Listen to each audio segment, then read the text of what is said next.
In this panel, we're really excited. Again, I'm Brett Spencer, Vice President of Customer Experience here at LearnUpon, and get an opportunity to talk to some amazing customers about really like the maturity of AI. You know, when you think AI, everybody's talking about it. What does it mean? How does it look? And I'm excited to be able to have this discussion with you, because there's this clear reality that we're all in organizations that have various levels of, call it AI readiness. You might call it like the lean in. How aggressively are we going after this versus how conservatively are we looking at it? Or maybe we're just are we falling behind? Are we ahead of the curve? So some good opportunities to talk that through from the perspective of a number of my panelists here today. And so to start off, I'd love to just give you the floor to introduce yourself. And in your introduction, I think it's really important for everyone here to understand just a little bit about your company. Like, what do you do? And who are the learners? Who would you want to impact with this? And what are some of those goals of your learning program at a high level? So start over there with Brooke. Go ahead. I am Brooke Eary with Brinkley RV.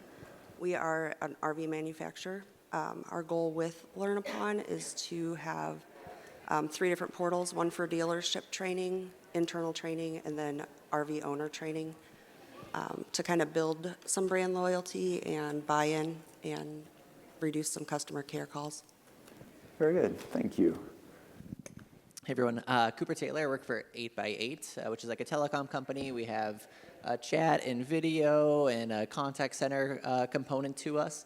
I work specifically, we have 2 portals. We have an internal one for our sales employees, but the one that I work with is customer education. So all of our external customers essentially the use case that I'm trying to solve for is how to get them the content so that they can self-provision using our tool without having to create cases and make phone calls to our contact center.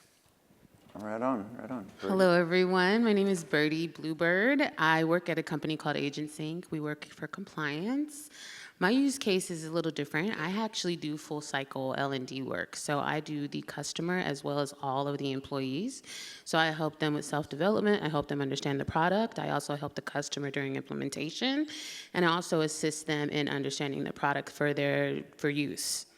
All right, very good.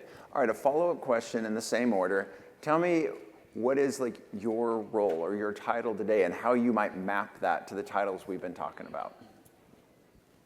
Currently, I am the Technical Training and Development Coordinator. We are 2 people right now developing this. We're about 2 months in. So really, I kind of fall in all of them right now. Okay. I might need a new mic for Brooke. Thanks, Nick. So you fall into all of the different, like I'm the architect, right. I'm the engineer, I'm the insights. Right. Coop? Yeah, I'm actually, so my job title is Digital Insights Program Manager. So I actually fall into that. I don't remember exactly how Brendan had it labeled, but I'm in the bottom quadrant in the insights side. So we do have an L&D team of 2 individuals. I sit outside. I'm still in the same organization, but not specifically on the L&D team. And really my goal is to take data that we are deriving from LearnUpon as well as other platforms, other CRM tools that we utilize, and be able to use that to tell our L&D trainers and content creators what courses and what information is needed to best service our customers. Right on. Hey, Cooper, that's great. Before you go, give me a moment, Byrdie. There are moments in everyone's, like in our lives, in our careers, where you get recognized for being above and beyond, the ordinary, and you get those inflection points, right? Where people say, you know what, you've been amazing here, but you could even be better here. So what I'd like the audience to do is stand up, because Byrdie was promoted today. How about a standing ovation for one of our own? Thank you very much. I love celebrating growth. Of course. And you're an amazing. It was a long journey, baby. Don't get it twisted. No, I've been blessed. I'm currently, I haven't agreed to my new title. so let's go there. But I'm head of, or at least the leader of the L&D department now at AgentSync, and I have, I forgot the question because of what you just did. Where would you fit on the quadrant? I am L&D. I told you I could Yes. just a little flustered. I am L&D at AgentSync. When it comes to enablement or even understanding anything product related, I'm the SME. I'm the one that is helping everyone. I'm the one doing the releases. I'm the one doing everything. I'm a mighty team of one. But I am hiring for a technical trainer, fully remote. So let me know. But yeah, I have been able to show my worth and show that value. And we'll talk a little bit more about how that has happened. That's phenomenal. Great, and congratulations, head very of much. Byrdie. Love it, love it. All right, so as we dive in, as mentioned, it's really around the pace of AI and how we're experiencing it in a myriad of different roles. So we've got RV manufacturing and sales. You've got telecom. You've got you're in a lot of technological tech, RV manufacturing. Really doesn't matter. Healthcare, where you are. We're all evolving at a different pace. And so the idea here is just to be really open and say, here's where we are, here's what we're thinking, and whether we're still just getting at the starting blocks or we're past the 100-yard mark. We know, having watched the Derby last week, that it doesn't matter where you start, it matters where you end, right? Like that horse, unbelievable heart. So I'll start off by just talking about allowing you to tell us about the maturation and how formal are AI policies within your organization? Starting here. When AI first came onto the table, I'm one of those people who, if I'm scared of it, instead of running away from it, I run towards it. So when AI became a thing, I wanted to know what it was and how I could be in control of it. I am a control freak, very type A, if you get to know me, with a type B kind of work style, I hope. But so for me, I needed to figure out a strategic way to make it work. And even though my company might not have been on board with it just yet, I knew it was coming. Mm-hmm. And I always tried to make sure that I understood the facets of AI so that when it came in, it wasn't just going to hit me like a ton of bricks. I knew I had a strategic plan already, and I already knew what I wanted to do. So when it came into the company and they're like, we want to go agentic, like, okay, well, help me understand what you mean by that. There's so many layers. And I think that that's really what's important when it comes to thinking about AI is, what are you really trying to achieve? How do we govern that? How do we make sure that we're protecting the things that we have? And what kind of system do we have in place? Is that top down? Is that IC individual? And working through what that looks like for a company. So does AgentSync have from the C-level down, here are the tools we will use, here's the governance around those today? I think it started with me. Of course. And then once our CEO was like, we're going agentic, just announcing that to y'all, then it was like, okay, now we have someone who actually is head of AI. Mm-hmm. And he and I work very closely to create that outline and what that looks like. And it is from the top down. We do have the ELT or our executive suite in line with that, and we're working from a top-down perspective currently. Very nice, very nice. Skip over to Brooke. Talk to us about RV land. We currently, to my knowledge, do not have one yet. We're just so no formal strategy? What? I'm only saying that because I bet there are, how many have no formal strategy today? All right, we're in good company, right? Clearly it's coming, right. But yeah, expound. Right. Tell me a little more though. What does it look like with no formal strategy? Do you feel enabled to use AI technology? I do. I use Create Plus right now to create the content, so. There you go. You've got an AI strategy. Right. Content creation. That's it. Embedded in your LMS. It's beautiful. Right. All right. Thank you. How about you, Cooper? Yeah, so I would say we have tried to be on the forefront of AI. I would not say that me personally, that I was running towards it like Byrdie. I think 2022 came around and GPT rolled out, and it was the hype, and I said, we'll see. And so I did not really care about it. I said I figured out how to do everything that I've been doing for the last 15 years in my job, so I could keep doing it. It'll be fine. I would say the major switch happened For my company, about a year ago. For me personally, about 6 months ago. So we do have a top-down strategy coming directly, mandate from our CEO.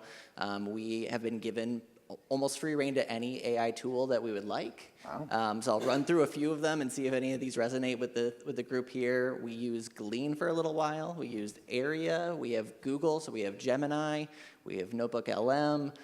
We had ChatGPT. And then most recently, in an attempt to kind of consolidate everything, my company has said Claude is what we're going to be using going forward. So everyone in the company, 1,500 of us, have been given us Claude licenses. Our engineering team had it first, making Claude code, and now that Cowork is out, it's kind of enabled all of us non-technical people that don't know how to code have that ability. So that's where we're at right now.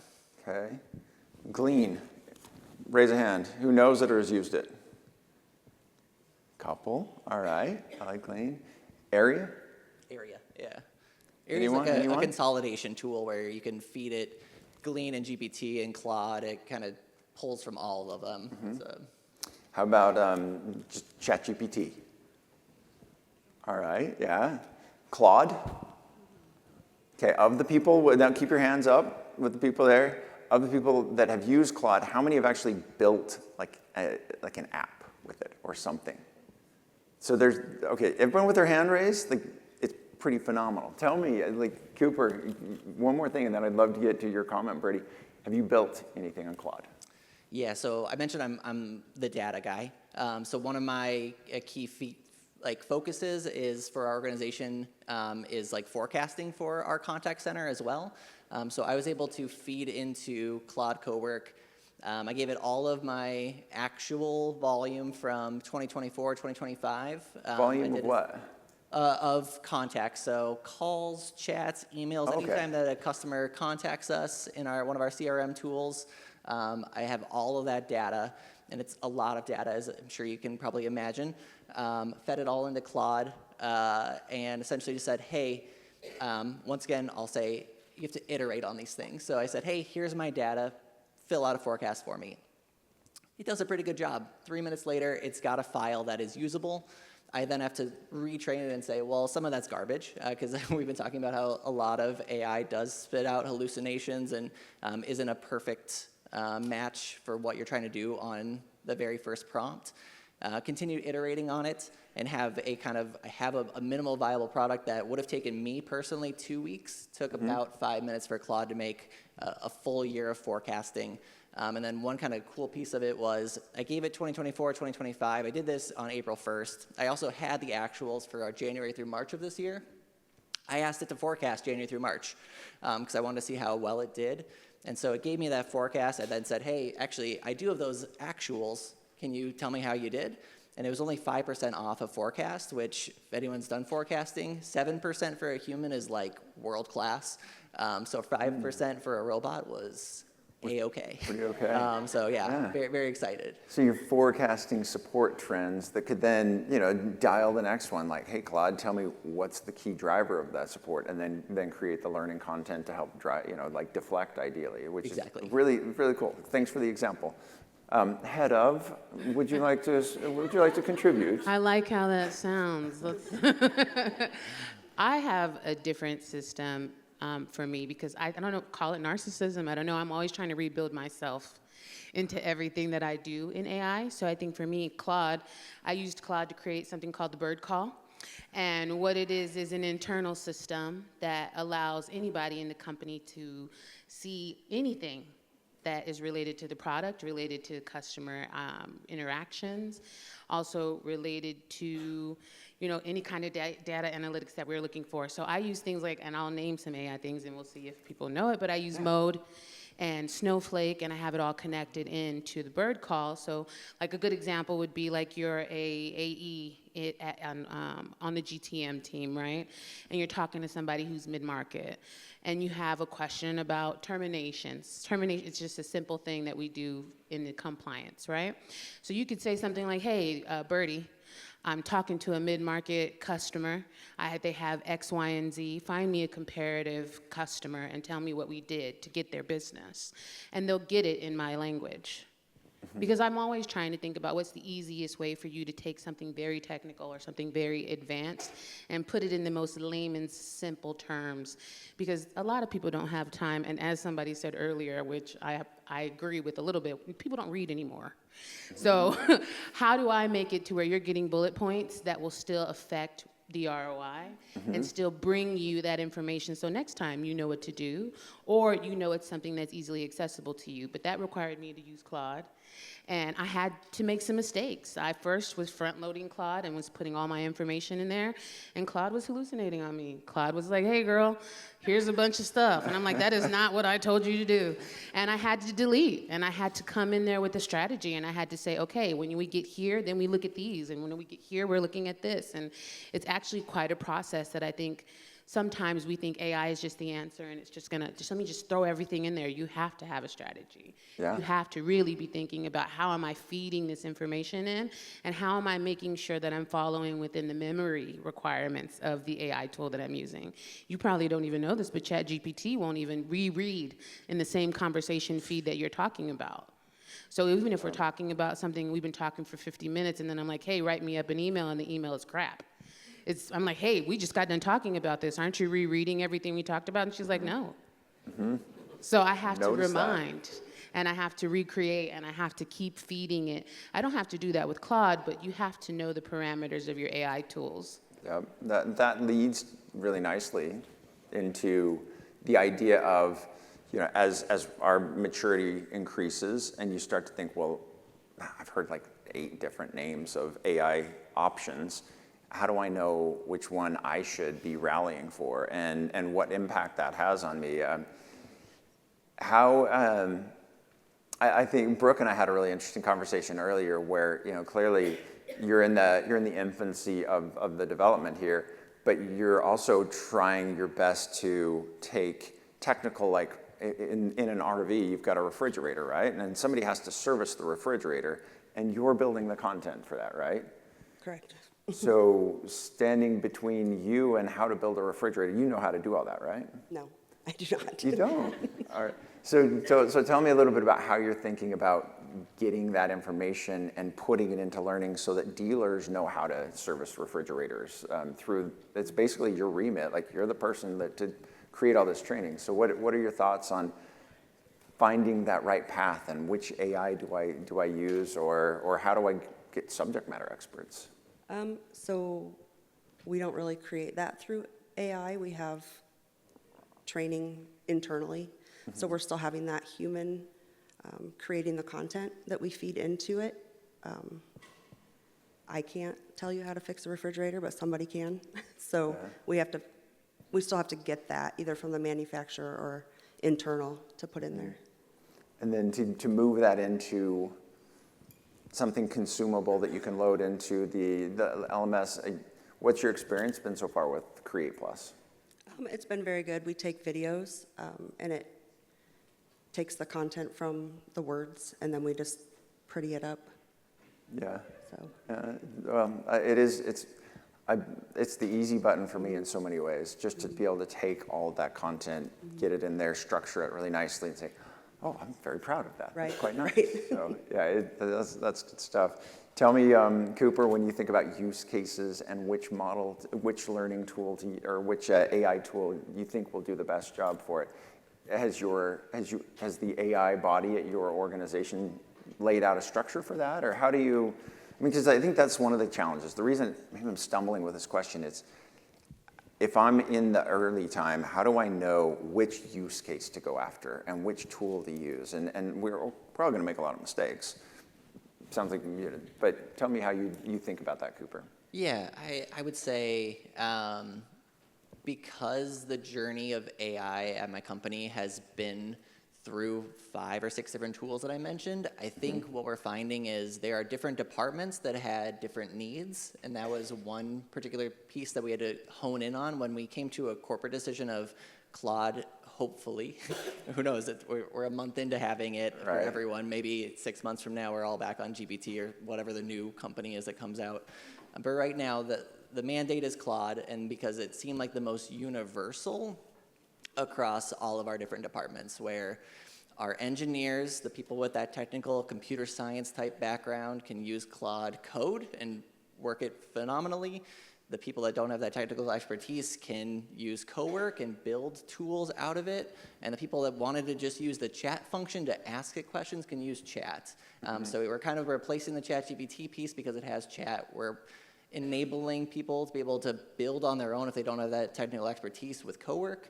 And then we're letting engineering do whatever they do, which I have no idea. And they're doing Claude Code and building some really cool, amazing things.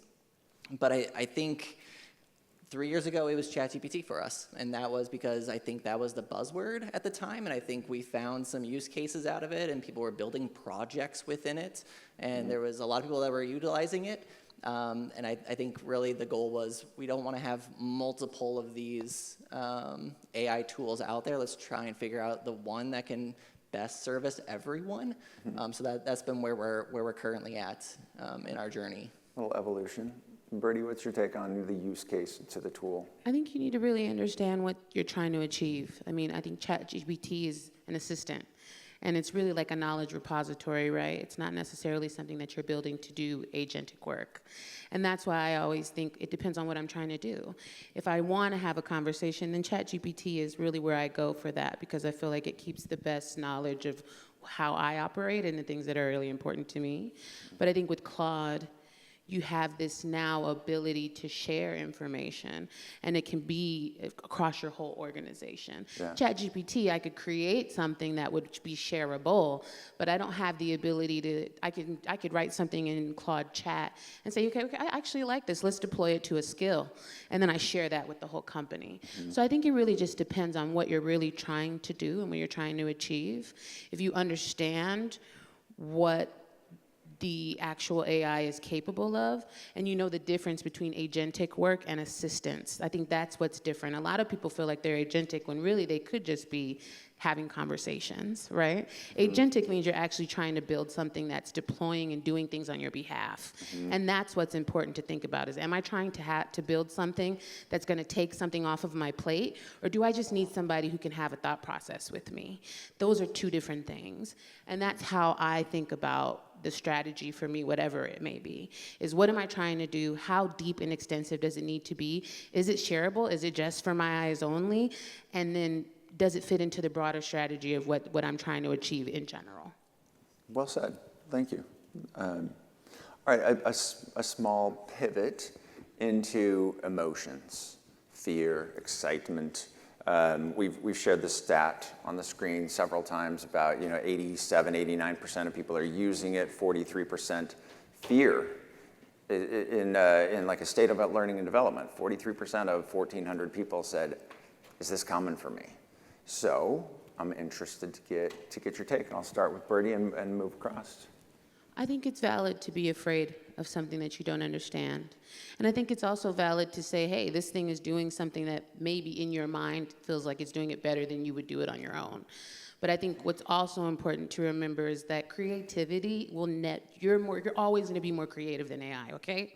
Like there's so many times that I've said something to AI, I've named my Chat GPT, her name is Gemini, and it used to be Chat GPT show for a really long time, but but it really, for me, what I'm always trying to think about is, why would I be afraid? Now I'm highly specialized. Now I'm the only person that can do what I can do because I built everything. If I leave my company, they're screwed. Yeah. Okay? I have to build myself into this system so that I can walk away one day. I don't want to feel locked to them, and I don't want them to feel locked to me either in that way. But I also like the job security of understanding that I have created something that is bedrock to what we're doing at the company, and that's valuable. That's something that they can't just walk away from you in that situation. So if we're talking about it from my perspective, is think about, okay, now I'm not doing half of the crap that I didn't want to do anyway.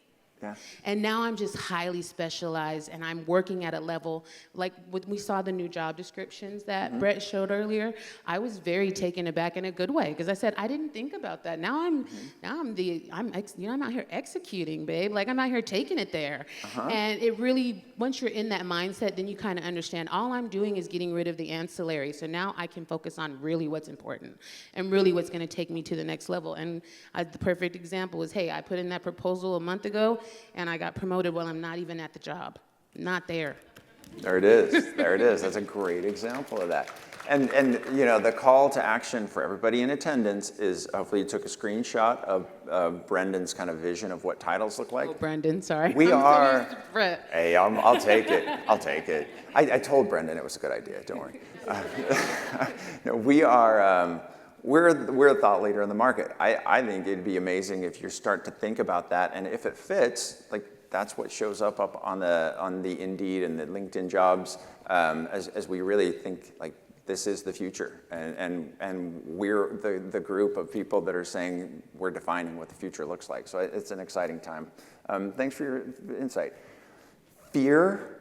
Are we phobic? Are we okay? How secure are we feeling there, Cooper? Yeah, I would actually say I was fearful. I'm actually one of those people that had a pivot based off of AI. So my role as of January of this year was I was a senior workforce management analyst. So contact center, make sure you got the right people at the right time to answer phone calls. That's that, and I had a lot of data insights from that. And then the team said, hey, we can actually utilize AI to do a lot of that kind of manual piece of that. And then they transitioned me and said, hey, Cooper knows data. How about we make him a digital insights senior program manager, a brand new title that's never existed at 8x8 because of that. And I think the thing for AI with me was I wasn't scared that I was going to lose my job. I was more excited about the opportunity of what I could do differently and lean into the thing that I actually really enjoyed about my job, my role as a workforce analyst, was the data piece of it. And then to be able to say, hey, there's this cool new tool that's taking away all of the bits of workforce management that you don't really like to do, the minutia, the day-to-day, saying, hey, get back on the phones, get out of XYZ status, and say, hey, you know what you can do? You can actually help improve our company by utilizing AI to say, hey, how do we decrease contacts because we're able to tailored learning out to our customers to say, hey, you can actually self-provision this rather than contacting us. And so my job has changed. I'm one of those people that didn't get fired, thankfully, and was rather better utilize my skill set now. So I think that is what could potentially happen out there. And I'm not saying that in a fearful way. I think if I were to say anything to anyone in the audience right now is focus in on what you really enjoy doing, talk to your leadership about that, figure out how AI can get rid of all the silly things that you don't like about your job right now, and then what can you build upon about the things that you do like. If you're a data person, if you are the architect where you're thinking big picture and strategic, how do you bring that back to your organization and say, hey, you've only had me doing X, Y, Z, but I can do A through Z if you give me more time to get rid of the little things that AI can take away from me. That's really cool. I wasn't aware, and we've spoken a couple times getting ready for this, that you've already found like, hey, I'm going to repurpose. That role didn't even exist 6 months ago. Really good at data, leaning in on AI, and yeah, already an example of the metamorphosis that's going to take place. So very cool, very cool. Brooke, and I keep putting Brooke on the spot because it's fun. She's 2 months into her LearnUpon journey, and like hired from medical for like what 15 years in the healthcare to come into this RV place and say like, all right, we're going to build this out. So what are your thoughts on like the threat of AI or how you perceive that in your role? I really didn't have time to be afraid of it. It was just kind of there. To me, it's allowed us to be more creative in a short amount of time that will allow us to be more reactional to training courses that need to exist based on trends of things that we're seeing a need for. So. Yeah, and like there is no foundation. You're creating it as you go, right? Right. Well, very cool. All right, so then Brooke, I'll start with you because you've had some experience with Create Plus, and this is the topic that I think we're all aware of. And Dr. Chris last night, he made a couple really funny statements where you show up and people know you showed up or they know you didn't based on a couple tells, and those tells are now starting to be called AI slop. Like, hey, is this just AI slop? Like, did they really just mail it in or not?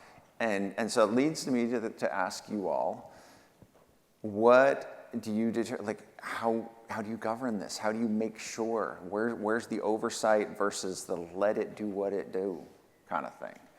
Tell me from your standpoint, having used Create Plus a few times, we're really proud as LearnUpon.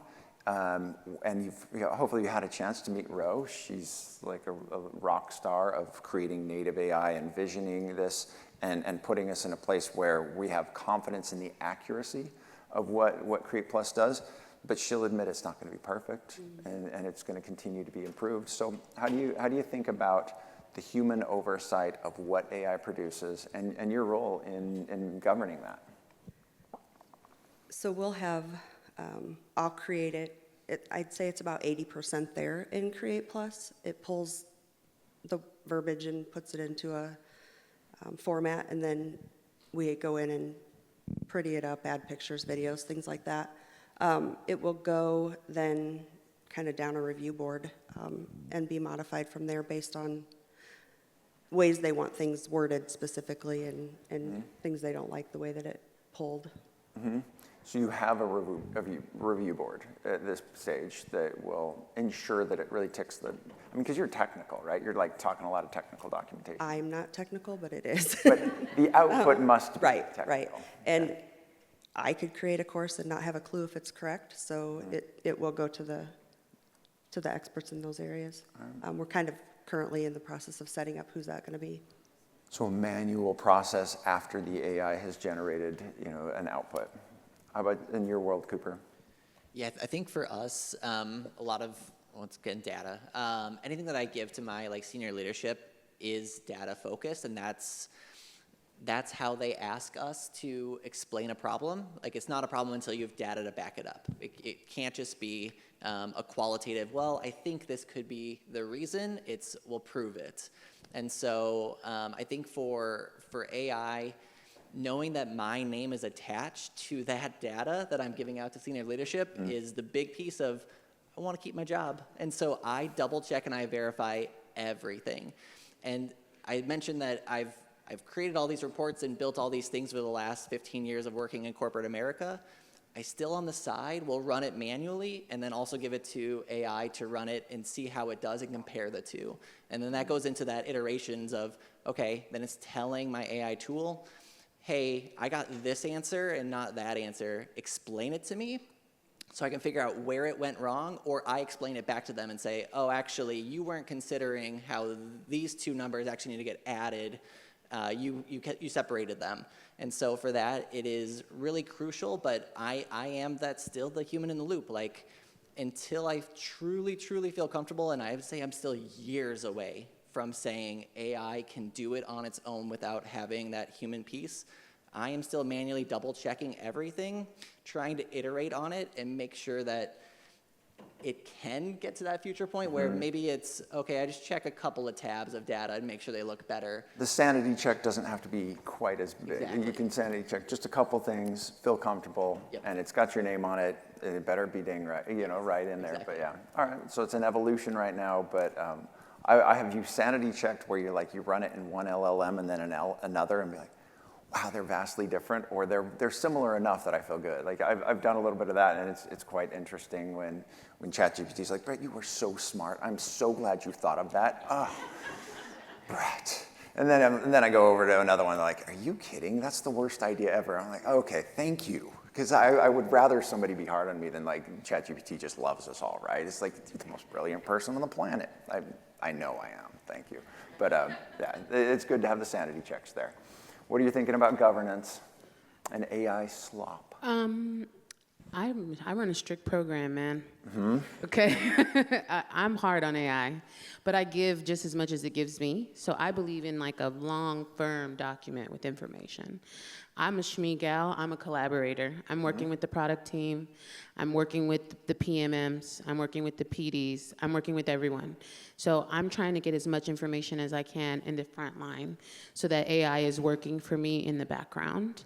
So I'll pull all that information in, and so when we're done, all I'm doing is verifying that what I gave it is what is true.